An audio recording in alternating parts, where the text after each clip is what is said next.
Commission, collection, corruption.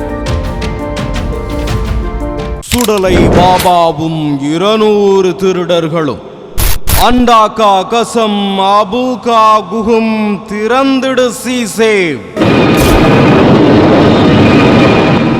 அலிபாபாவும் 40 திருடர்களும் படத்துல அண்டாகா கசம் மந்திரத்தை சொன்னதும் புதையல் நிறைஞ்ச ஒரு குகை திறக்கும். அந்த குகைக்குள்ள அலிபாபா நுழைஞ்சு மக்கள் கிட்ட இருந்து திருடர்கள் கொள்ளையடிச்சு வச்சிருந்த தங்கம், வைரம், நவரத்தின கற்களை தாறுமாறா அள்ளுவார். தமிழ்நாட்டிலையும் இப்போ ஒரு அலிபாபா திருடர்கள் கதை நடந்துட்டு இருக்கு. தமிழ்நாடுங்கிறது ஒரு புதையல் குகை. இங்க சுடலை பாபா தான் அலிபாபா.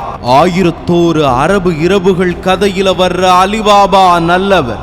அவர் குகையில இருந்து அள்ளுன பொருட்களை ஏழை எளிய மக்களுக்கு பகிர்ந்து கொடுப்பார். ஆனா சுடலை பாபாவோ தமிழ்நாடுங்கிற புதையல நாளுக்கு நாள் அவரோட கூட்டத்தோட சேர்ந்து சூப்பரா கொள்ளையடிச்சிட்டு இருக்கார். ஒரிஜினல் அலிபாபா கதையில வர்ற அபு ஹுசைன் தலைமையிலான 40 திருடர்களும் அலிபாபாவுக்கு எதிரிங்க.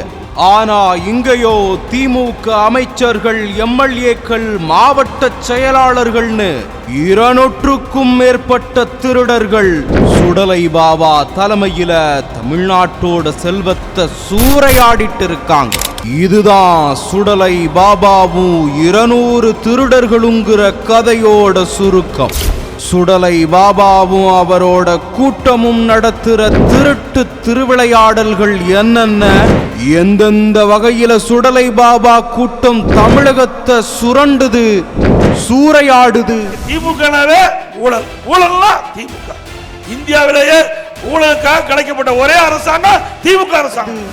இத பத்தி விரிவா அடுத்தடுத்த வீடியோக்கள்ல பார்க்கலாம்.